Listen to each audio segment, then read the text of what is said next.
Après la grande expansion du commerce pendant l'Antiquité, c'est la chute de l'Empire romain en 476 après Jésus-Christ. Cette période s'accompagne des invasions barbares venues de l'Est. Le niveau de vie diminue. Les voyages sont moins sûrs. Les populations dépendent de la protection du seigneur local, selon un système féodal. Le christianisme progresse et avec lui, l'idée que possession de biens matériels et piété ne sont pas compatibles. L'activité commerciale ne connaît plus d'expansion et se heurte à ce contexte de défiance. Le renouveau vient de l'apparition de l'islam au 7e siècle.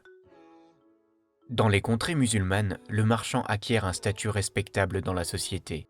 En développant des districts, les commerçants musulmans favorisent la diffusion de la langue arabe, des mathématiques et de la comptabilité. Tarif est d'ailleurs un des mots du commerce venu de l'arabe. Leur modèle influence Venise, Florence et les grandes cités commerciales européennes. Vers l'an 1000, c'est la fin du Haut Moyen Âge et on observe une reprise du commerce. En témoigne l'histoire de Saint Godrige de Finchal, un berger anglais qui devient riche grâce à la vente. Il comprend l'intérêt de vendre en ville et non plus en porte-à-porte. Le parcours de Godrich montre que l'image du commerce évolue, mais ça, c'est une autre histoire.